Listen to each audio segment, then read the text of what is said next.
Assalamualaikum warahmatullahi wabarakatuh. Kami dari kelompok 2 kelas 11 IPS 2 ingin menjelaskan tentang Sunan Ampel.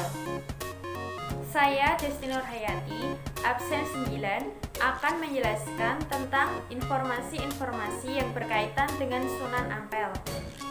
Sunan Ampel memiliki nama asli yaitu Raden Muhammad Ali Rahmatullah atau lebih dikenal dengan sebutan Raden Rahmat. Beliau lahir pada tahun 1401 Masehi di negeri Campa. Sunan Ampel berasal dari kerajaan Campa.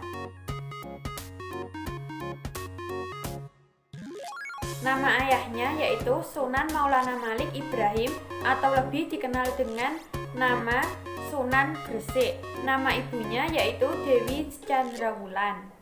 Sunan Ampel memiliki 2 saudara kandung, yaitu 1 kakak laki-laki bernama Ali Al-Murtada bergelar Sayyid Raden Raja Pandita, 2 adik perempuannya bernama Sayyidah Zainab.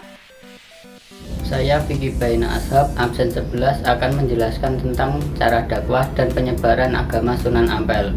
Memberikan istilah falsafah Mohlimo sebagai aturan yang dilarang dalam ajaran Islam. Mohlimo atau Molimo yang diajarkan oleh Sunan Ampel dalam bahasa Jawa dapat diartikan sebagai moh, yaitu tidak mau, dan limo artinya 5.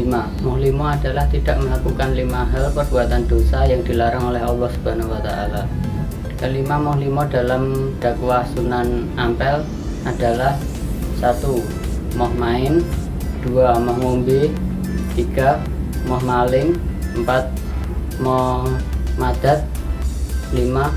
Moh madon. Ia menyebarkan Islam melalui pendidikan pesantren. Ia terkenal ketika ia pada masa itu mendirikan pesantren sebagai lembaga dakwah Islam.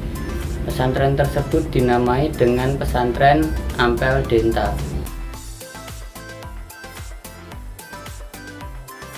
Yang berada di lokasi Denta, Surabaya. Perkenalkan, nama saya Novano Romdoni. Di sini saya akan menjelaskan tentang subbab tentang ajaran yang dibawakan oleh Sunan Ampel. Ya, yang pertama itu terkenal dengan falsafah, dengan mohlimo. Yang pertama, mohlimo yang dibawakan oleh Sunan Ampel pada masa kerajaan Majapahit yaitu 1. Moh main, yaitu atau berjudi. 2. Moh maling atau mencuri. 3. Moh madat atau menggunakan narkoba atau obat-obatan terlarang. 4. Moh madon atau berzina. 5. Moh ngombe atau meminum minuman khamr atau ya keras lah, ciu. Nah,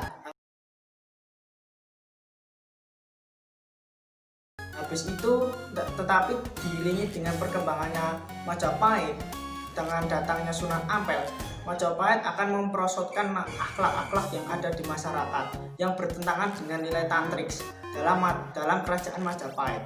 Majapahit memiliki 5, yaitu yang pertama, boleh untuk berzina, boleh minuman keras, boleh makan daging, makan ikan, makan nasi dan gandum sepuasnya.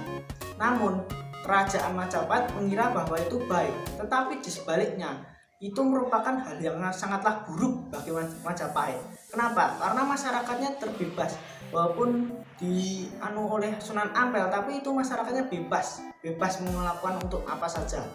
Maka dari itu kerajaan Majapahit menyuruhkan atau membuat maklumat kepada Sunan Ampel untuk menerapkan falsafah mohlimo yang terkenal hingga saat ini yang diterapkan di daerah Jawa temurun-temurun, yaitu yang pertama saya jelaskan lagi, mohlimo yaitu moh maling atau tidak mau berbuat maling mengambil barang orang, moh judi tidak boleh main, moh ngombe tidak boleh minum minuman keras, moh madat tidak boleh menggunakan barang-barang narkoba, moh wadon yaitu dilarang berzina. Saya Valentina Triwulandari, absen 31. Di sini saya akan menjelaskan tentang peninggalan Sunan Ampel, wafat dan makam Sunan Ampel. Peninggalan dan karya Sunan Ampel. 1. Masjid Sunan Ampel. Peninggalan Sunan Ampel yang ini merupakan masjid tertua ketiga di Indonesia yang sangat terkenal dan banyak dijadikan sebagai tempat wisata rohani. Lokasi lokasinya ada di ibu kota Jawa Timur, yakni Surabaya, yang mana menjadi satu dengan kompleks makam Sunan Ampel.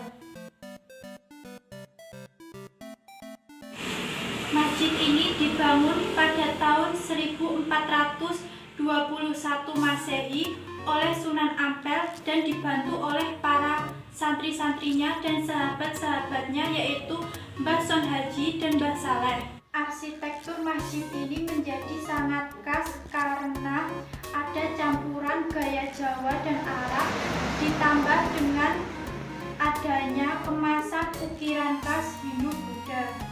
2. Masjid Rahmat Kembang Pemuning.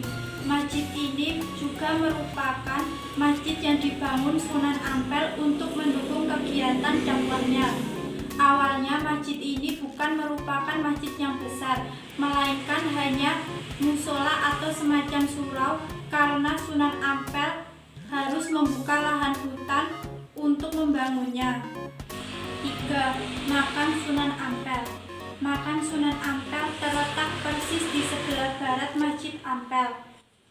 Makam Raden Rahmat ini tidak sendirian, melainkan berjajar dengan istrinya.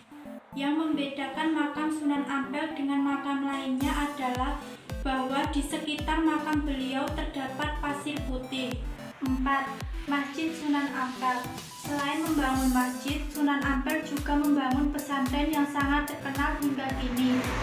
Pesantren ini dibangun bersamaan dengan pembangunan masjid, jadi lokasinya tidak jauh dari kompleks Masjid Ampel. 5. Sumur. Air di dalam sumur ini dipercaya mirip dengan air Zam-Zam yang ada di Tanah Suci. 6. Kampung Arab. Wilayah ini dikenal dengan penduduknya yang berketurunan Arab. 7. Nazir. Peninggalan yang satu ini dibilang unik karena berupa pengurus Masjid Ampel. Perkumpulan ini belum lama dibentuk, yakni pada tahun 1970. Sunan Ampel diperkirakan wafat pada tahun 1481 di Demak dan lokasi pemakamannya berada di sebelah barat Masjid Ampel di kota Surabaya. Sekian dari kami kelompok 2. Wassalamualaikum warahmatullahi wabarakatuh.